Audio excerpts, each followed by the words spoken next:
Making a positive first impression is really more of an art than a science. And there's been an awful lot of research about whether it takes 5 seconds when you first meet someone, or a half a minute, or a couple of minutes, but we all know it's very short, and you only have one chance to make a positive first impression. Hi, this is Pat Bosco, former Vice President Dean at Kansas State University. I've collected a group of life notions that deal with authenticity to help us do a better job as we attempt to make a difference with our families, with our work situations, our volunteer opportunities, to put ourselves in a position where we're doing the best job we can to improve not only ourselves but others. Meeting someone for the first time, I always encourage my students, my employees, to introduce themselves first, right out of the box. It's important we have a firm handshake. I don't mean a vice-like grip, but a firm handshake, almost like when you handle a baseball or softball bat. People do not want a limp wrist handshake, a sweaty handshake, but they want a firm handshake, and that goes for men and for women as well. Remembering a person's name is critically important. And think about a plan that's a personal plan that puts you in the moment so that you do, in fact, remember a person's name. Now, for me, I look for association. For example, Jeff. When I was a high school sophomore or junior, Jeff had more acne than I did, so I always want to make sure I stood next to Jeff because he made me look a little bit better. So that's my association whenever I meet someone who's named Jeff. Want to make sure that when you meet someone that you spell out their name, that you make sure you have the pronunciation right. In other words, make a commitment. And remembering a person's name is a big deal. I wonder sometimes that as we, in a group and individuals are introducing themselves, that we're kind of waiting for our turn. 2 more people before I get a chance to introduce myself. 1 more person, I get a chance to introduce myself. And then you go ahead and state your name. And you're thinking now everyone else is remembering your name just as you weren't remembering theirs. So it's important that we listen, that we lock in. Make it a priority. Meeting someone for the first time, you want to move the spotlight that's on you and place it on them. That's an important attitude adjustment. Another helpful hint that as we think about authenticity is that when we meet someone for the first time, that we take a moment and look into their eyes. And remember the color of their eyes. Just take a moment to make sure that you connect. That's an important distinguishing characteristic.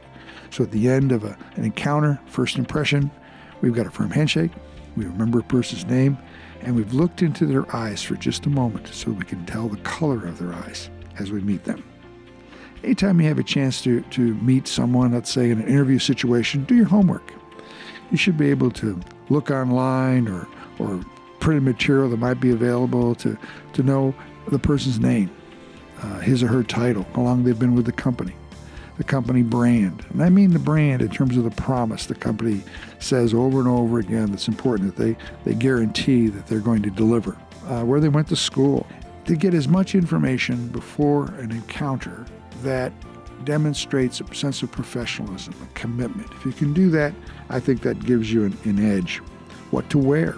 I really enjoy the fact that student organizations, fraternities, sororities, give you a chance to dress up, wear a tie, wear their shoes that are new. You're going to be more comfortable if you have a chance to practice dressing up. So those Wednesday night dinners or those Sunday evening synagogues or church gatherings, take it to heart to dress up and to understand that you're helping to be more comfortable in those moments where you're trying to make a positive first impression when it really counts. I talked with a mother whose son is having trouble finding a job, and he has all the credentials and all the experiences, but she felt like maybe he's not listening to the questions that are being asked, that he is talking himself out of an interview. Look for ways to listen yourself into a job situation. You think about elevator answers that are 45 seconds or so. It takes practice. Jackie McClaskey, our former Secretary of Agriculture for the state of Kansas, teaches behavioral-based questions and answers. And she teaches that an ideal answer is a STAR answer, STAR. That's an acronym for situation, action, and response. That today's corporate America, and frankly, most interviews now, are not looking for yes or no answers, but they're looking for answers that deal with behavior, how you reacted in certain situations. So if you have a chance, look on the internet or get a book or talk to Jackie McClaskey, former Secretary of Agriculture of the state of Kansas, and learn more about behavioral-based interviewing and the opportunity to develop answers that are STAR answers that deal with behavior, how you reacted in certain situations. That they're not going to be yes or no answers, but 45-second answers that are to your best benefit, that reflect upon your experiences and how you responded to certain situations. Positive first impressions. We have to work at it. We have to think about making a commitment to ensuring that we're at our very best at those moments. Before I speak publicly, I sneak into the men's room and I make sure my tie is straightened. It's a little thing that I do. Also, I keep a shoe shine kit in my car or in my office.